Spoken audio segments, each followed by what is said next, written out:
Bonjour, c'est Emmanuelle pour beautépure.com. Aujourd'hui, je pensais qu'il serait utile que je vous parle un petit peu du yoga et de la peau et que je vous fasse voir 3 positions qui peuvent vous être utiles. Alors le yoga, on n'y pense pas forcément et pourtant ça peut vraiment faire une différence pour plusieurs raisons. La première, c'est que ça vous permet bien sûr de lutter contre le stress et souvent je vous parle du stress et de son effet négatif pour la peau. C'est notamment un facteur aggravant si vous avez de l'acné, mais ça peut causer également d'autres problèmes de peau. Et puis surtout, le yoga, eh bien, c'est quelque chose qui va promouvoir la circulation sanguine. Et pour que la peau fonctionne correctement, il faut absolument que cette circulation sanguine soit activée. Pensez-y un petit peu, beaucoup des vitamines, des aliments nous viennent à travers le sang jusqu'à la peau. Et donc une peau bien nourrie, c'est une peau dont la circulation a bien fonctionné. Donc le yoga marche très très bien pour ça.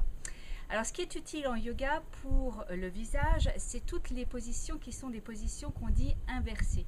Ce que ça veut dire, c'est que ce sont des positions où le cœur va être au-dessus de la tête et non pas le contraire comme normalement.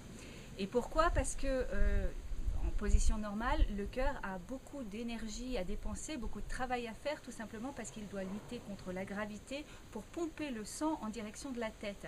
Alors que quand vous faites ces positions de yoga, comme ce sont des positions inversées, le visage étant en dessous du cœur, vous avez une circulation sanguine qui est directement en direction du visage. Alors je vous fais voir ça tout de suite. La première position, j'y arrive, la voici.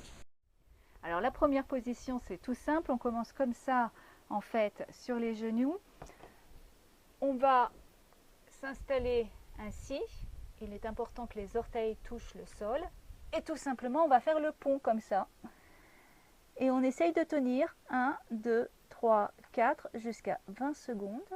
On a un bon étirement au niveau des jambes et au niveau des bras. Voilà. La deuxième position, pareil, même position de départ. On va amener les bras ainsi. Et là, c'est au niveau du front qu'on essaye de se positionner avec les bras derrière. Et tout le but, c'est d'avoir les bras le plus haut possible, comme ceci, et d'amener les bras le plus haut possible avec un étirement au niveau du cou, le plus loin possible. Et si vous pouvez tenir cette position pendant 20 secondes, c'est pareil, c'est excellent. Essayez peut-être de commencer par 20 secondes, 3 fois pour la première journée et éventuellement augmenter le nombre de mouvements. Position suivante et la dernière, c'est la plus puissante.